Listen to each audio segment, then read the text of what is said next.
नमस्कार दोस्तों, आपका स्वागत है। सनातन हिंदू धर्म में तुलसी के पौधे का महत्व सबसे अधिक है। इसकी सबसे पहले पूजा भगवान विष्णु जी ने की थी। श्री हरि कहते हैं, जिस प्रकार देवी लक्ष्मी से वैकुंठ को ऐश्वर्य प्राप्त है, उसी प्रकार वैकुंठ में तुलसी के कारण ही पवित्रता प्राप्त होती है। पृथ्वी लोक पर जिस स्थान पर भी तुलसी का पौधा होगा, उस स्थान पर कभी बुराई का वास नहीं होगा। ऐसा स्थान सबसे अधिक पवित्र होगा। इसी कारण हमें अपने घर में तुलसी का पौधा अवश्य लगाना चाहिए। तुलसी के पास दीपक जलाने से क्या होता है, आइए जानते हैं इस प्राचीन महान कथा के माध्यम से, जो भगवान श्री कृष्ण ने देवी सत्यभामा को सुनाई थी। दोस्तों, अगर आप अपने जीवन में बेहतर जानकारी प्राप्त करना चाहते हैं तो हमारा चैनल जरूर सब्सक्राइब करें और कमेंट बॉक्स में सच्चे दिल से लिखें, जय श्री कृष्ण और जय मां तुलसी। दोस्तों, एक समय की बात है, देवी सत्यभामा भगवान श्री कृष्ण के पास आकर उनसे पूछने लगी, हे स्वामी, आपने मुझे तुलसी के पौधे को जल देने का महात्म्य सुना दिया है, लेकिन तुलसी के पास दीपक जलाने का क्या महत्व है? रोज शाम को तुलसी के पास दीपक क्यों जलाया जाता है? इससे मनुष्य को कौन सा फल प्राप्त होता है? तुलसी के पास दीपक जलाने की विधि क्या है तथा दीपक लगाते समय कौन से मंत्र का उच्चारण करना चाहिए?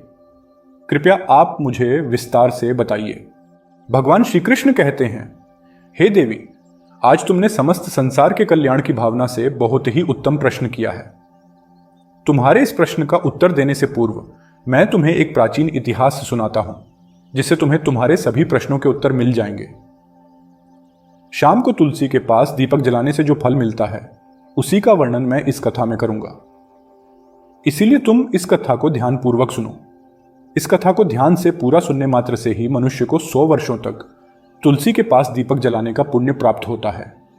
देवी सत्यभामा कहती हैं, हे प्रभु, मैं इस कथा को सुनने के लिए उत्सुक हूं। कृपया आप इस कथा को मुझसे कहिए। तब भगवान श्री कृष्ण देवी सत्यभामा को वह कथा सुनाने लगते हैं। हे देवी, पूर्व काल की बात है। दक्षिण दिशा में तुंगभद्रा नाम की एक बहुत बड़ी नदी है। उसी नदी के किनारे पर हरिहरपुर नाम का एक अत्यंत सुंदर नगर बसा हुआ है। उसी नगर में हरि दीक्षित नाम के एक ब्राह्मण निवास करते थे। वे अत्यंत गुणवान, चरित्रवान, धर्म कार्य करने वाले तथा वेदों के मार्ग पर चलने वाले थे। उन्होंने समस्त शास्त्र का अध्ययन किया हुआ था। उसी ब्राह्मण की एक पत्नी थी, जिसे लोग दुराचारिणी कहकर पुकारते थे, क्योंकि उसके कर्म ही उसके नाम के अनुसार थे। वह सदैव ही अपने पति को अपमानित करती थी, अपने पति के लिए कुवाच्य कहती थी, पति को भयंकर दुख देती थी, पति के लिए कभी भोजन नहीं बनाती थी। उसने अपने पति के साथ कभी शयन नहीं किया, कभी उसके साथ प्रेम से व्यवहार नहीं किया। पति के मित्र परिवार के लोग घर पर आते तो वह स्त्री उनको अपमानित करके भगा दिया करती थी और स्वयं काम भाव से उन्मत्त होकर निरंतर अन्य व्यभिचारिणी स्त्रियों के साथ घुमा करती थी। उसका मन पति को छोड़कर पराय पुरुषों में लगा रहता था। उसने कभी अपने पति से प्रेम से बात नहीं की, किंतु पराये सुंदर पुरुषों के संग बैठकर बातें करती थी। पराये पुरुषों को मोहित करने के लिए सज धज कर गांव में घूमने जाया करती थी। कभी वह वन में किसी वृक्ष के नीचे खड़ी रहकर सुंदर पुरुषों की राह देखने लगती और किसी दुष्ट पुरुष को मोहित करके उसके संग भोग विलास किया करती थी। फिर एक दिन वह दुराचारिणी स्त्री वन में जाकर एक वृक्ष के नीचे खड़ी हो गई। उसका चित्त काम से भरा हुआ था। वह किसी सुंदर कामी पुरुष की राह देख रही थी, किंतु बहुत समय निकलने के बाद भी उस स्थान पर कोई पुरुष नहीं आया। इसीलिए वह अत्यंत दुखी हो गई और प्रियतम की खोज में इधर उधर देखने लगी। उस दिन उसका सारा परिश्रम व्यर्थ हो गया। वहां पर खड़ी होकर वह नाना प्रकार की बातें कहकर विलाप करने लगी। हाय, आज तो इस मार्ग से कोई भी सुंदर पुरुष नहीं आया। अब मैं कैसे अपनी काम शांति करूं? आज की रात कैसे बीतेगी? वह जोर जोर से विलाप करने लगी। उसी जंगल में एक भयानक बाघ निवास करता था। उस पापिनी स्त्री की आवाज सुनकर वह जाग गया और उछलकर उस स्त्री का भक्षण करने के लिए उसके पास आ गया। उस भयंकर बाघ को देखकर उस स्त्री के पसीने छूटने लगे। वह भय से थरथर कांपने लगी। वह स्त्री कुछ करती, इतने में ही उस बाघ ने अपने पंजे से उसे घायल कर दिया और वह स्त्री जमीन पर गिर पड़ी। जमीन पर गिरते ही वह स्त्री चिल्लाते हुए बोली, अरे बाघ, तू किस लिए यहां पर आया है? मुझे क्यों मार रहा है? मैं यहां पर अपने प्रियतम को खोज रही थी। तू मुझे छोड़ दे, मेरा भक्षण करके तुझे क्या मिलेगा।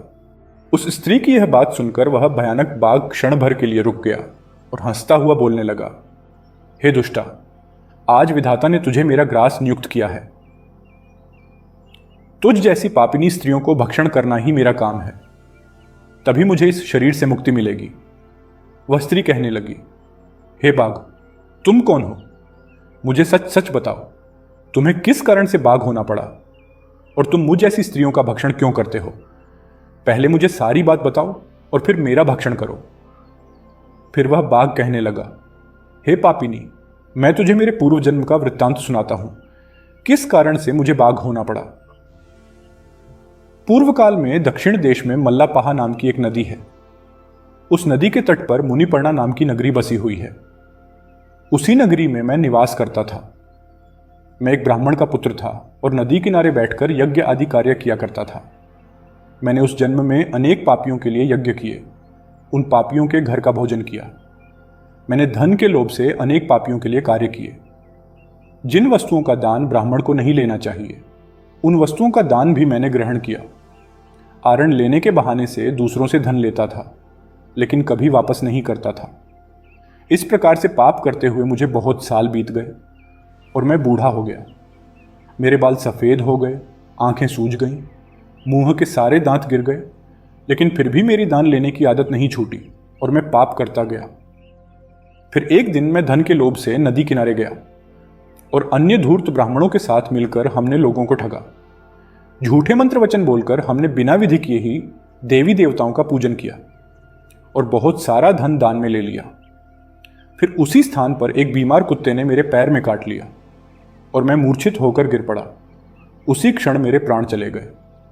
फिर यम के 2 दूत उस स्थान पर प्रकट हुए और मुझे पकड़कर यमपुरी ले गए।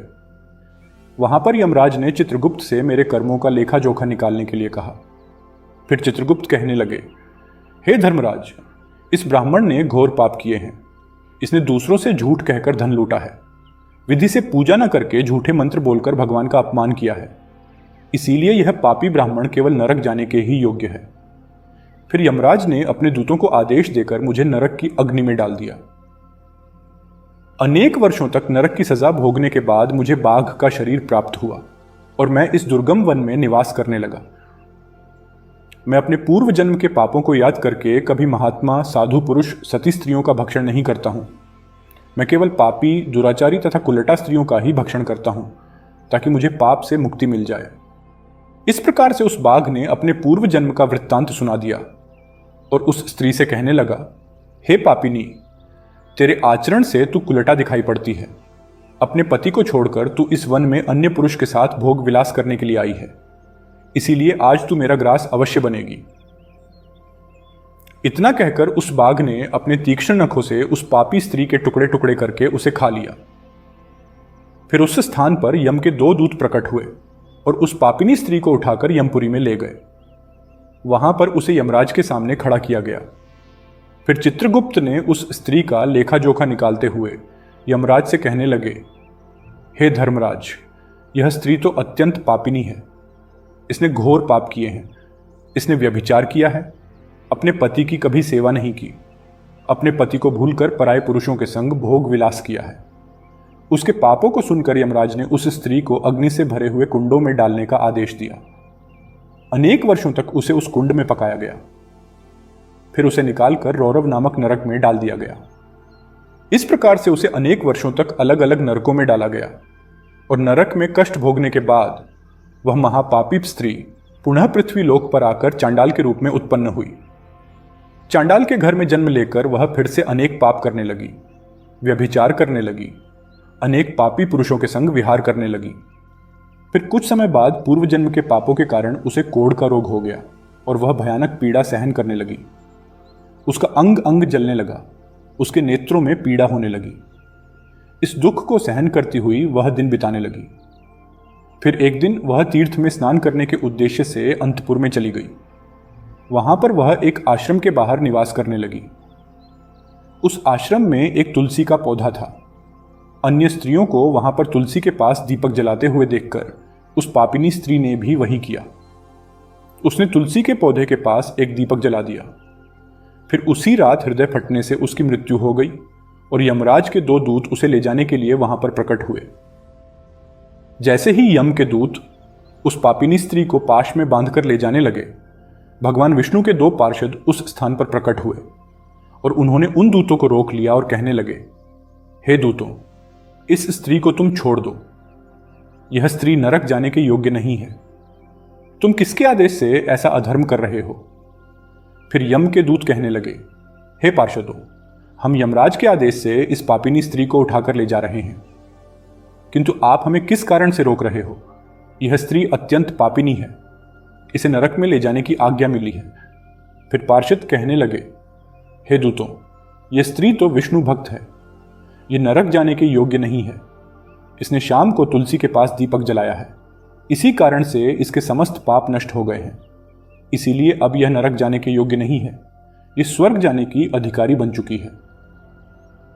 पार्षदों की बात सुनकर उन यमदूतों ने उस स्त्री को उसी स्थान पर छोड़ दिया और यमलोक लौट गए। वहां जाकर उन्होंने यमराज को सारा वृत्तांत सुना दिया। फिर भगवान विष्णु के पार्षद उस स्त्री को दिव्य विमान में बिठाकर स्वर्गलोक ले गए। भगवान श्री कृष्ण कहते हैं, हे देवी सत्यभामा, इस प्रकार से तुलसी के पास केवल दीपक जलाने मात्र से ही मनुष्य के सभी पाप नष्ट हो जाते हैं। जो स्त्री नित्य शाम को तुलसी के पास दीपक जलाती है, वह सौभाग्यशाली बनती है। उसके पूर्व जन्मों के सभी पाप नष्ट हो जाते हैं, उसे सुख समृद्धि की प्राप्ति होती है। रोज तुलसी के पास दीपक जलाते समय इस मंत्र का उच्चारण करना चाहिए, ओम तुलसी देव्याय च विद्महे विष्णु प्रियाय च धीमहि तन्नो वृंदा प्रचोदयात्। श्री कृष्ण कहते हैं, हजारों अमृत के घड़ों से नहलाने पर भी श्री हरि को उतनी तृप्ति नहीं होती जितनी वे मनुष्यों के द्वारा तुलसी का एक पत्ता चढ़ाने से प्राप्त करते हैं। 10,000 गोदान से मानव जो फल प्राप्त करता है, वही फल तुलसी पत्र के दान से पा लेता है। जो मृत्यु के समय अपने मुख में तुलसी पत्र का जल पा जाता है, वह संपूर्ण पापों से मुक्त होकर श्री कृष्ण के धाम जाता है। तो दोस्तों, इस प्रकार से भगवान श्री कृष्ण ने तुलसी के पौधे के पास दीपक जलाने का महत्व बताया है। आपको यह कथा कैसी लगी, कमेंट करके जरूर बताएं। जानकारी अच्छी लगी तो वीडियो को लाइक जरूर करें। कमेंट में जय श्री कृष्ण और जय मां तुलसी जरूर लिखें। साथ ही चैनल को सब्सक्राइब करें। आप सभी का धन्यवाद।